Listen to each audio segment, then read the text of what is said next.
전생의 인연을 알고자 한다면 이번 생에서 받는 과보를 보아라. 미래생의 과보를 알고자 한다면 이번 생에서 짓고 있는 업을 보아라.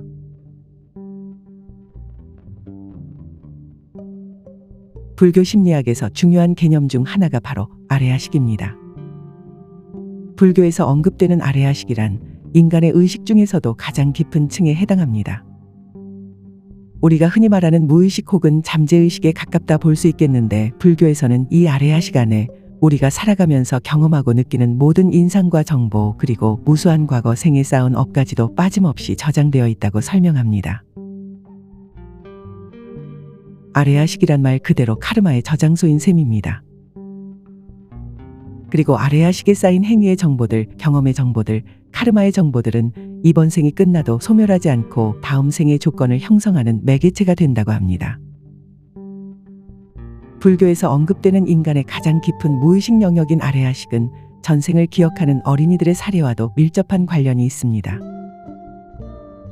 어린이들이 전생 기억을 자발적으로 말하는 현상은 아레아식에 저장된 전생의 정보가 이번 생의 의식 표면 위로 떠오른 것으로 볼 수 있습니다. 어린이들은 보통 자아의식이 굳어지지 않았고 삶에 대한 고정된 관념도 거의 없습니다. 즉, 어린이들은 대개 개방적이고 수용적인 상태에 머물러 있습니다. 이런 개방적이고 수용적인 상태에서는 아레아식에 묻혀있던 정보가 비교적 쉽게 떠오를 수 있고, 어린이는 그것을 마치 이번 생의 기억처럼 표현할 수 있습니다. 어린아이들이 전생의 경험, 장소, 사람, 사건을 기억하고 묘사하는 경우는 예로부터 지금까지 꾸준히 보고되어 온 것으로 보입니다. 예를 들어 고대 인도의 철학인 베다에는 전생 기억을 지닌 어린이들을 어떻게 다루어야 하는가에 대한 가르침도 존재합니다. 그들의 철학에 따르면 어린이들에게서 전생 기억을 가능한 한 빨리 추방하지 않으면 아이가 일찍 죽을 수 있다고 합니다. 이러한 믿음이 있기 때문인지 인도의 부모들은 종종 아이들을 때리거나 어떤 식으로든 벌을 주면서 어린이가 전생에 대해 이야기하는 것을 막는다고 합니다. 하지만 일반적인 어른들의 경우에도 어린이가 전생 기억을 말하는 것은 본능적으로 뭔가 꺼림칙하다고 느낍니다. 그래서 대부분의 어른들이 전생 기억을 말하는 어린이들의 입을 막아버리는 것은 전형적이면서 어쩌면 매우 자연스러운 반응 방식이라고 볼 수 있겠습니다. 아무튼 어린이들이 자연적으로 전생 기억과 전생 경험을 말하는 현상은 인간 의식에 헤아릴 수 없는 심오함에 대해 생각해 보도록 만듭니다. 우리가 일상적으로 사용하는 의식은 사실 얕은 층에 해당하는 것이고, 그 아래에는 우리가 무수한 생을 거쳐가며 축적해온 방대한 정보와 경험들이 생동하고 있을 수 있다는 것입니다. 심리학에서는 인간 의식에 대해 설명할 때 주로 빙산의 이미지를 사용하곤 합니다. 일상적인 의식과 수면 위로 떠오른 빙산의 일각, 그리고 잠재적인 무의식과 수면 밑에 잠겨있는 빙산의 거대한 몸통. 의식의 모습과 빙산의 모습은 절묘하게 비슷한 구석이 있습니다.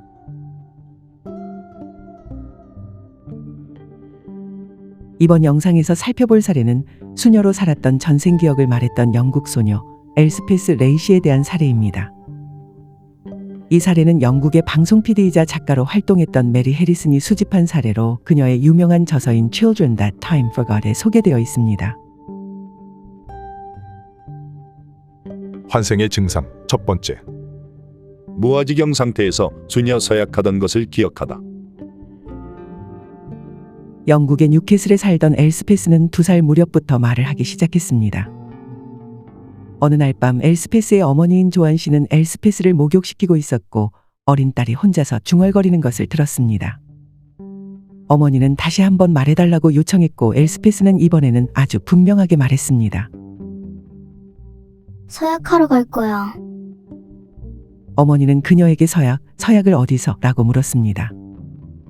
그러자 엘스페스가 대답했습니다. 큰 언덕 위에서 하는 서약 있잖아. 엘스페스의 눈은 반짝이고 있었는데 무아지경에 빠진 것처럼 보였습니다. 엘스페스는 어머니에게 자신이 서약을 하러 언덕을 올라가는 중이라고 말했습니다. 우리는 재단에 놓을 꽃을 따는 걸 좋아해. 다른 소녀들이랑 서약할 거야. 어머니 조한 씨는 당시 순간을 이렇게 기억했습니다. 엘스페스의 이상한 표정에 등골이 오싹해졌어요. 엘스페스는 완전히 멍했어요. 환생의 증상 두 번째. 수녀 생활에 대한 지식을 타고나다. 어머니인 조한 씨는 딸에게 무슨 서약을 하는데? 라고 물었습니다. 나는 지금 엘스페스가 아니야. 어머니가 그럼 누군데? 라고 물었습니다. 나는 로즈지만 테레사 그레고리 수녀가 될 거야. 나는 긴 드레스를 입고 재단으로 가고 있어. 하얀 드레스를 입고 있어. 조한 씨는 딸이 말하는 내용에 매료되었습니다. 어머니는 딸이 수녀나 서약에 대한 이야기를 전혀 알 수 없다는 사실을 알고 있었습니다. 어머니인 조한 씨는 이렇게 말했습니다. 우리 가족에는 수녀가 전혀 없고 가톨릭 신자도 없어요. 그래서 엘스페스가 그런 것에 대해 모두 알고 있는 것처럼 말하기 시작했을 때 저는 어안이 벙벙했어요. 환생의 증상 세 번째. 자신이 예전의 할머니였음을 밝히다. 또 다른 놀라운 언행은 다음과 같았습니다. 엘스페스가 곰인형을 껴안고 이불 속에 누워 있었을 때 엘스페스는 어머니에게 말했습니다. 엄마, 내가 예전에 할머니였던 거 알아? 조한 씨는 딸에게 무슨 뜻이냐고 물었습니다. 나는 맨날 긴 검은 드레스를 입고 있었어. 머리 위에는 검은 천이 덮여 있었어. 나이가 많았어. 조한 씨는 엘스페스에게 나이가 들었을 때 어디에 있었는지 물었고 엘스페스는 내가 여기 있을 때였어요라는 불가사의한 대답을 했습니다. 엘스페스는 다시 한번 무아지경에 빠진 것 같았습니다. 환생의 증상 네 번째. 무아지경 상태에서 전생의 경험을 마구 쏟아내다. 약 2년 후 엘스페스가 4살이었을 때 어느 날 밤 어머니와 정상적으로 대화를 나누고 있는 와중 엘스페스는 갑자기 눈을 반짝이며 말하기 시작했습니다. 말은 아무런 노력이나 망설임 없이 엘스페스의 입에서 쏟아져 나왔습니다. 나는 수녀였어. 수녀원은 꽃이 많은 시골 지역에 있었어. 처음 수녀원에 간 것과 나중에 마지막 서약을 했을 때를 기억하고 있어. 나는 테레사 그레고리 수녀고 수녀원 주변에서 일을 많이 해야 했어. 염소 젖을 짜서 음식을 요리하고 치즈를 만드는 일을 도와야 했어. 4살 소녀 엘스페스는 수녀원에서의 룰에 대해서도 기억했는데 어떤 종이 울리면 수녀들이 무슨 일을 하든 침묵을 지켜야 한다는 규칙이었습니다. 또한 엘스페스는 침대와 한두 개의 가구만 있는 작은 감방 같은 곳에서 기도를 많이 하며 살았다는 것까지 기억했습니다. 어머니인 조한 씨는 딸이 기이한 말들을 했던 상황에 대해서 이렇게 말했습니다.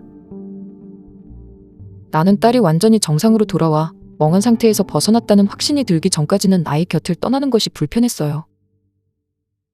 말을 멈췄을 때에도 여전히 눈이 좀 유리처럼 보였기 때문에 아직도 무아지경 상태에 빠져 있는 것 같았어요.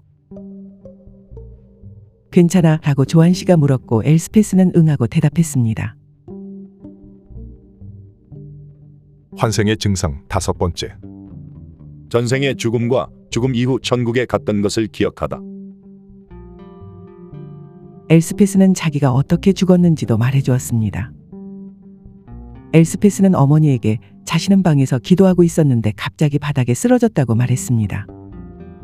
소리를 지르려고 했지만 할 수 없었던 것을 기억했습니다. 그 다음으로 그녀가 알게 된 것은 모든 것이 어두워졌다는 사실이었습니다. 그리고 어둠 속에서 잠에서 깨어났을 때 친구들 중 일부가 자신과 함께 있다는 것을 알게 되었습니다. 친구들은 전생에 엘스페스에게 당분간 우리는 함께 있을 것이라고 말했습니다. 엘스페스는 이 친구들은 자기보다 먼저 죽은 수녀들이라고 말했습니다. 친구들은 모두 수녀의 습관을 가지고 있었지만 일부는 더 젊어 보였습니다. 엘스페스는 잠시 후 자신도 다시 젊어지기 시작했다고 말했습니다. 엘스페스는 그 수녀들과 잠시 기다렸다가 다른 곳으로 가서 살았다고 말했고 그 이후의 기억은 아무것도 지니고 있지 않은 듯했습니다. 엘스페스의 어머니 조한 씨는 이렇게 말했습니다. 딸은 최면에 걸린 사람처럼 말하고 있었어요. 나는 딸에게 기분이 어떤지에 대한 질문 외에는 아무것도 하지 않았고 딸은 나를 신경 쓰지 않고 항상 말만 계속했어요. 엘스페스에게서는 이후로 수녀에 대한 발언은 더 이상 없었습니다. 3년 후 7살이 된 엘스페스는 전혀 수녀를 연상시키지 않는 모습이었다고 하는데 어머니의 진술에 따르면 엘스페스는 여자아이들이 좋아할 법한 인형은 신경도 쓰지 않고 오히려 축구를 좋아해서 골을 넣는 데 훨씬 많은 관심을 지니고 있었다고 합니다.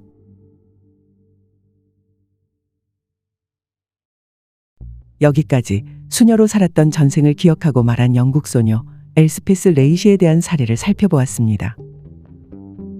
엘스페스가 전생 기억을 말할 때 보여준 독특한 방식은, 즉 무아지경 상태에서 쏟아내듯 말했던 방식은 주목할 만합니다. 그것은 기독교에서 자주 언급되는 방언과 매우 흡사했습니다. 기독교에서 말하는 방언이란 신이 순간적으로 인간에게 작용함으로써 그 사람이 평소에는 전혀 알지 못하던 언어와 내용으로 말하게 되는 현상을 가리킵니다. 대표적인 기독교 성인인 바울은 방언에 대해 이런 설명을 남겼습니다. 영으로서 신께 말하되 사람에게 하지 아니하고 오직 신께 말하는 것이다. 쉽게 말해 방언이란 일상적인 의식 상태를 벗어난 초의식 상태에서 이루어지는 영적인 연설이라 할 수 있겠습니다. 심리학의 관점에서 방언은 자아의 통제에서 벗어난 무의식적 말하기 또는 깊은 감정과 의식이 터져나오는 무의식 언어의 폭발로 보입니다. 어린이들이 전생 기억을 말하는 원리도 방언의 원리와 비슷하다고 볼 수 있겠습니다. 개방적인 의식 상태를 유지하며 사는 어린이들은 종종 지금 생에서 배운 적 없는 언어나 지식, 정서를 자연스럽게 이야기하기도 합니다. 이런 현상은 깊은 무의식 속에 저장되어 있던 어떤 정보가 외부의 자극이나 조건에 의해 갑작스럽게 수면 위로 올라오는 것처럼 보입니다. 이번 영상에서 살펴본 엘스페스 레이시의 경우에는 방언과 전생 기억이 극적으로 결합되어 나타난 경우라고 볼 수 있겠습니다. 전생의 수녀로 살면서 방언과 관련된 카르마를 쌓았던 덕분인지 이번 생에서 엘스페스는 전생 기억을 말함에 있어 방언의 방식을 구사할 수 있었던 것은 아닌가 상상해 볼 수 있겠습니다. 미국의 정치가이자 과학자이자 철학자였던 벤자민 프랭클린의 말을 싣는 것을 끝으로 이번 영상을 마치도록 하겠습니다. 영혼의 불멸은 인간의 가장 중요한 희망 중 하나입니다. 만약 우리가 죽은 후에도 존재한다면 우리는 신의 뜻에 따라 다시 살아날 수 있습니다.